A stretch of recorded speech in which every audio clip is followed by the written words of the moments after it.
Finally. Uncle, do you realize what this means? I won't get to finish I just my realized, game. is he playing like Fire Nation Solitaire? I did Oh not. yeah, I did not even like realize that until now. interesting. This is what I love about Avatar. It's just things that you don't see Yeah. until you really pay attention. Yeah. And also, I love the fact that Zuko's first words in the show is "finally." It's such a great way to describe what kind of character he is. What's up, guys? We are about to do an Avatar retrospective. We're going back to watch every single episode of Avatar, and we're going to talk about it, basically react to our favorite scenes, talk about why we love certain scenes, what lessons we've learned from certain episodes, and just have fun with it. So I hope you guys can join us, and let's do this. Yep. Water. Earth. Fire. This was during the time where shows that dealt with this whole like, you know, Eastern mixed with Western, you know, like Shaolin Showdown. Like these were during those times where those shows were coming out, where they have the elements, you have characters like that. And I love how this show did a good job of this differentiating itself just by having this type of culture where it is that you have groups of people. As a kid, when I first watched this, I think I never actually remembered what that opening, to be honest. Oh, Really? Yeah. Like when I was older in high school or something, and I did my rewatch, I was like, wow, this is an extended opening. Yeah. Some people believe that the Avatar was never reborn into the air nomads and that the cycle is broken. I love the fact that Qatar mentioned how people thought that the Avatar cycle was already broken before the air nomads. right. They clearly lost a lot of information. Either Katara is just like very naive and doesn't know the lore. Which makes sense because I'm like, I had that thought right now where I'm like, why do you believe that the Avatar is going to come back? But it makes sense because she's a kid and she Yeah, she that's has true, that. that's She is true. naive. She has that naivety. But Like she doesn't have the full knowledge of, you know, how the Avatar cycle goes and everything. Yeah, exactly. Yeah. But what I also like about that, it kind of shows the theme of her character, which is Right. hope. But I haven't lost hope. What else I love about it is the music. This told me that this show is gonna have amazing music. You hear it, the dun dun dun. You hear that dun dun dun dun dun dun. So that tells you a lot. Yeah. So much already in the first intro. yeah, we get an establishment of a main character. We get the lore. It's so much is done in that. Yeah, in that I also love that clip of showing where Aang is gonna stand later. Like Yeah. it's empty right now, but Right. yeah.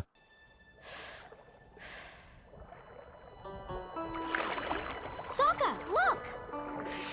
Katara, you're gonna scare it away. I enjoyed the introduction to like bending, right? Yeah, That was the definitely. first time, and Right. the way Katara explained it is just super quick and simple.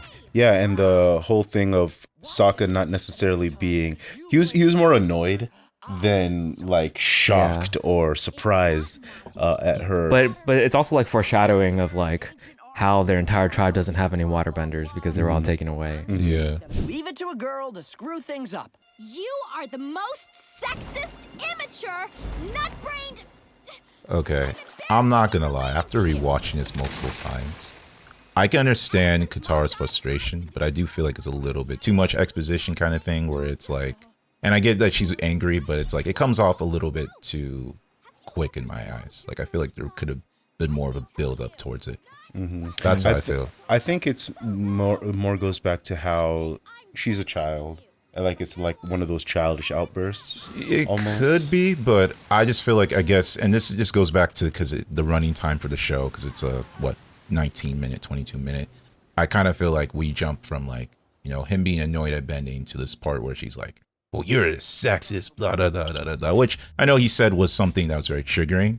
And I guess you can make an argument that this is Katara's character, but I don't know. I just, in the future wise, maybe if they do this in the TV series, if it builds more, we can make it more, in my eyes, more believable.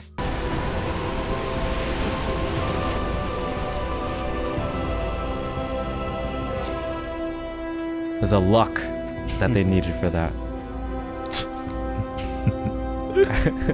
That face. I love it. We have to help! Katara! Very get back impulsive. here. We don't know what that thing is. Yeah, for real. Finally. Finally. It's such a great way to describe what kind of character he is. Like, it's like this is gonna be an eager, compulsive dude kind of thing. But what I love about this is like I can just imagine a scenario where he's probably said this so many times where it's like, finally, and Iris is like, not again. It's just the celestial light. It's our first introduction to Arrow too, and it's great. Yes, man. Calming jasmine tea. I don't need any calming tea. The first I of need to many. capture the Avatar. Yeah. Helmsman. Funny enough, when I first saw Aang come up, when you see him with his eyes glowing and whatnot, and his tattoos are glowing, I don't know why, but I kind of thought of like Mega Man. And it's interesting because originally the creators mentioned that they wanted Aang to be a robot at one point. So Really? They originally was supposed to be a Interesting. mechanical thing. So Interesting. yeah. That would have made no sense. I mean, it'd been a different series. It would have been a whole different series. Yeah. Just like his original companion was supposed to be Naga. I do find it interesting that he was completely glowing blue though. In the beginning, it might have been the celestial lights, but or just lights refracting off of the ice. Every time he goes into Avatar state, usually only his tattoos glow, but for that frame, his entire body was glowing blue, which was very interesting to me. I guess later on they, Maybe it was a retcon. yeah, maybe it was a small retcon. Probably not. Probably it was just the ice reflecting the light. Show's Probably. perfect. There's no retcons. Wake up, buddy. What we're seeing is, I think we're seeing a lot of great introductions to a lot of these core characters. Yeah, especially Appa. We all know Appa's an S tier. We had a video about this, so Appa's definitely. And this is the beginning of rivalry between Appa and Sokka. Yes. But I love the framing because even like the way they did it, where it's like you see a little piece of him here, see another piece of it here, and you know he's big, but then we finally get like a wide angle shot of seeing what Appa is. I love how it completely missed Katara. Giant light beams, flying bison, airbenders. I think I got midnight sun madness. I'm going home to where stuff makes sense. Well, if you guys are stuck, Appa and I can give you. I love the sound design for that part. Yeah. Hey, Appa, yip yip.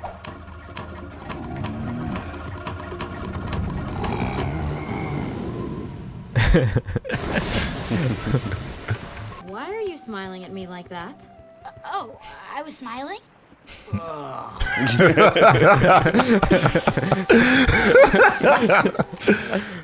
Young love. I actually question about that. Did you guys think Sokka knew that Aang liked Katara this whole time? Yeah. Because I feel like there was one moment where he was asking, because remember that one episode, which we're going to get to at some point, where he was saying, can I have help with girls? And he automatically thinks... with the little girl in the volcano. Yeah. That's true, huh? So it made me think, like, I'm curious, this whole time, I feel like at some point he kind of knew that this guy was... Maybe on he his thought sister. that he got over her at some point. I don't know. I'm just curious. But other than that, it's interesting that they introduced Appa as a flying bison versus sky bison.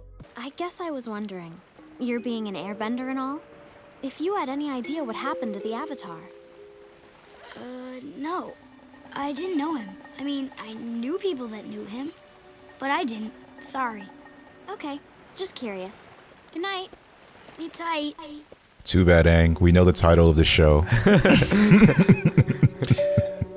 I think that kind of just goes back to what we mentioned at the top of with the introduction, where Katara is very ignorant about what actually is going on with the cycle of the Avatar, because the fact that Aang said that he knew him, or like he knew people that knew him, that would have been like a huge revelation already, because it's like, oh, so there was an Avatar born into the Aeronomads. So And if Aang knew him, yeah, that should have been 100 years ago. yeah, that should have been like that should have prompted a lot more questions. Yeah. For somebody who, Yeah, exactly. That's interesting that they didn't pop any questions whatsoever. Yeah. So, I don't know. Is she ignorant, or maybe that's just a plot hole? But that's a whole different story. I don't know if it's. I wouldn't go as far as plot hole, but It's okay. I know this she's a show's kid. perfect. I get it. We don't want to. We don't want Perfect show. something happen. This show is perfect. What are you talking about? Yeah, man. I don't get it. Aang, this is the entire village. The entire village? Aang. I love that that's the entire village. Yeah, it's funny how once Aang comes in, you start seeing a lot of the comedy side of the show. it's cool. It's just like a lot of world building is being done in this first episode, and it's being done very well. We see the military aspect of the Fire Nation already, and then this like shrunken down like village of the Water Nation. Yeah, but it's funny because like you think that that's the entire village, but it's only because most of the men in the village have already left to Gone off to fight. war. Yeah. Right. Katara, try not to put all your hopes in this boy. But he's special. Oh, that line. Try not to put all this hope in this boy. Again.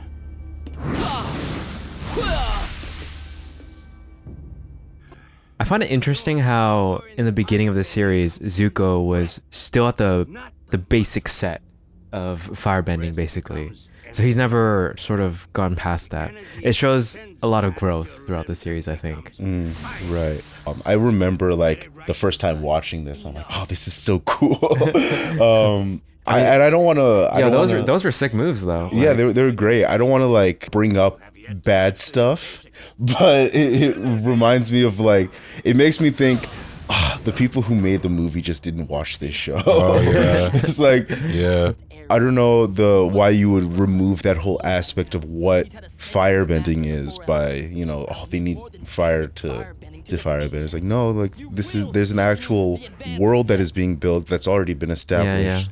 And I think yeah, I never watched that movie anyways. Me either. Let's hope the live action TV show gets this right. yeah. What war? What are you talking about? You're kidding, right?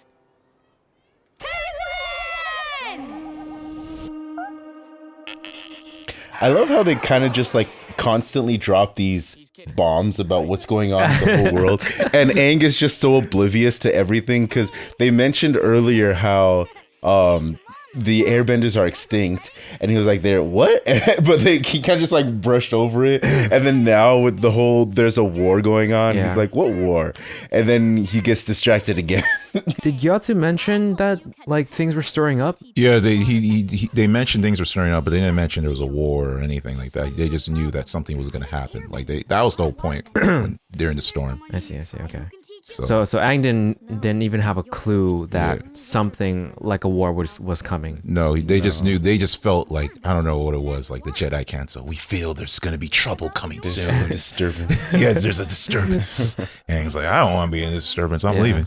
But Okay, I trust you guys, but if someone in the comments or someone watching this knows better, let us know. Anyways, yeah, it's weird because I think Aang is trying to like not face the facts, Well, he is running away like at the same time because he knows that he's the Avatar, and he's already kind of deflected that topic of discussion before, and we know he's running away from the air nomads, so he doesn't necessarily want to think about that, but at the same time he is a child. Yeah, I agree. So he's also like getting quickly distracted by all of these things. 100%. And it's like, yeah, I get he doesn't want to think about it, these like serious things, but what child would want to think about these serious things? Yeah.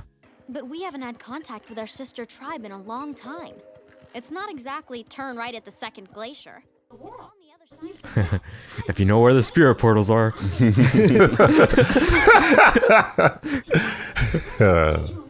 I just realized something. Those are normal penguins. really? Or I mean like they're just called penguins, right? Oh yeah, there are. Yeah, you're right. I think so. Yeah, they have normal animals in the Avatar world. It's just like people were so confused about Bosco being just a bear. you know? Yeah, exactly. That's true. Yeah. And Aang's the winner. You see that subtle airbending at the end? Did he? Yeah. Oh. Yeah. The ship could be booby-trapped. If you want to be a bender, you have to let go of fear. Well, when you say it like that. I think it was more like 100 years. What? That's impossible. Do I look like a 112-year-old man to you? He subtly mentioned his age. 100 years. I can't believe it. I did get to meet you. It's very interesting because so Aang basically just found out that like everybody he knows is dead. but I'm like it low key makes sense, especially him being like, I got to meet you. Like, because the whole thing about the air nomads is they teach isolation from the rest of the world. Yeah, trying to be attached. And being detached from personal connections. Yeah. And so it makes sense that he's not necessarily attached to, or as attached as we might expect someone to be. Yeah, but he's still a kid though. Yeah, so there's still a kid. Yeah, but I mean that's like the teaching that they're brought up with. I also think partially was because the last time he met all the air nomads, they all didn't really treat him the most happiest experience. Right. So Monk Gyatso was the only thing, but he's the only one that he really loved. But at the same, so we know that like based on how much you know of the lore of Avatar, the Avatar, especially the Airbenders, they can't necessarily be as detached. They can't be as detached as the rest of the air nomads. Kind of require their air nomads to be. So as the Avatar, you do have to have a connection to the rest of the world. And so it's interesting that we see this kind of, it makes sense that he's having this reaction where he already values this personal connection that he's beginning to build with Katara at the very beginning of the show, and we know how that will progress throughout the rest of the show and where it kind of comes from as far as where he and we also know why he values this personal connection with Katara, because he was like, dang, this girl's beautiful, right? Of course. So, of course. What's that you said about booby traps? I'm kind of surprised at how strong he is. Like just being able to lift Katara like that. That's true. Yeah. Quite agile for his old age. You should see Boomy. Found the Avatar. The eye. I'm not gonna lie. Continue. That to be continued. I don't remember seeing that when I was a kid, so it seems like it seems so epic now. It's like, to be continued. He found the Avatar. Yep. And then we got the best music in the whole time.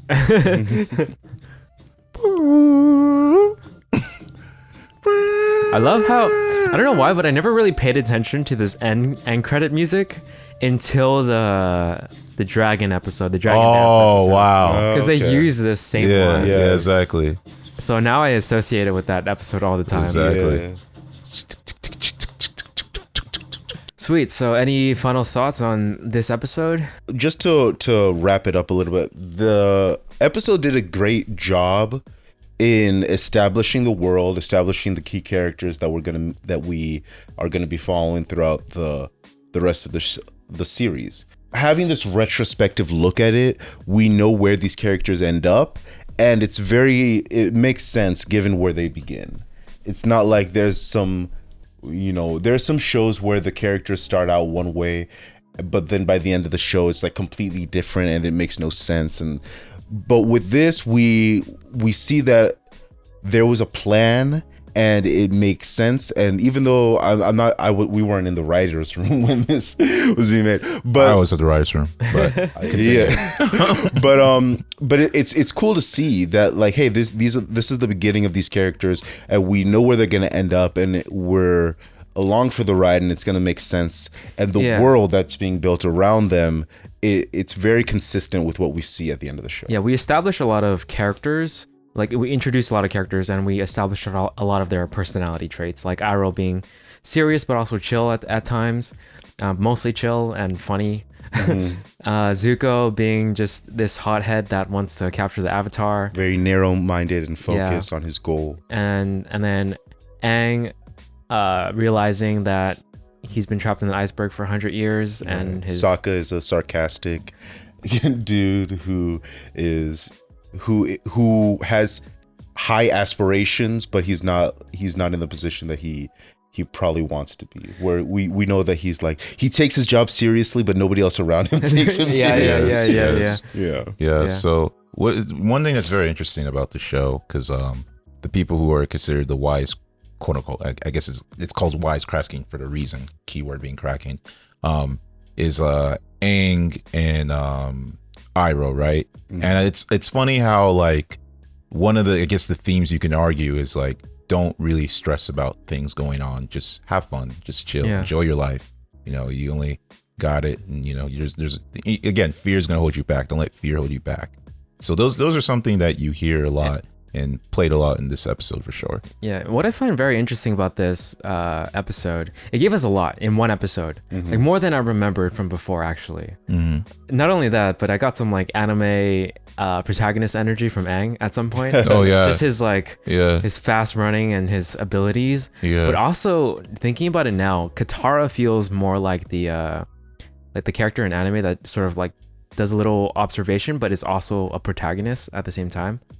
Like the less strong protagonist. Like to me, she seemed more like a protagonist in the first episode than Aang did. Yeah, the more you think about, especially because the beginning part, you even hear her voice narrating. That's true. That's not to mention, if you think about it, she's kind of the one pushing the narrative. Like, oh, so are you a bender? And are you the Avatar? Yeah, and she's kinda, the one who's constantly bringing up like, hey, there's a world, like there's things going on in the world that you need to know about, even though Aang is kind of like deflecting every time until the end. Yeah, exactly. So it kind of is. But then one thing that I think saves it from it being like Aang being seen more of a passive character than an active character is the fact that in the end, literally when they are in the Penguin Slaying, he's like, I'm going to take you to the Water Tribe, which starts the journey. So the fact that Aang's being the one to progressively start the journey is what makes him in that. And also he makes the decision to go on that ship. Yeah.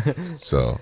and sabotage and start everything. Starts everything. Yeah, exactly. Epic journey. Yeah. All right. Well, let us know. I was looking at the TV. Yeah. All right. Well, that was the first episode. That was us rewatching the first episode for, I don't know, how many times have you guys rewatched this show? So many times. Too many times. Yeah. A lot of times. So let us know what you guys noticed that maybe we missed, and we'll continue doing this. Yeah, for sure. We'll continue doing this. Yeah, and hopefully you can join us for the next episodes as well. Definitely. Peace. Later.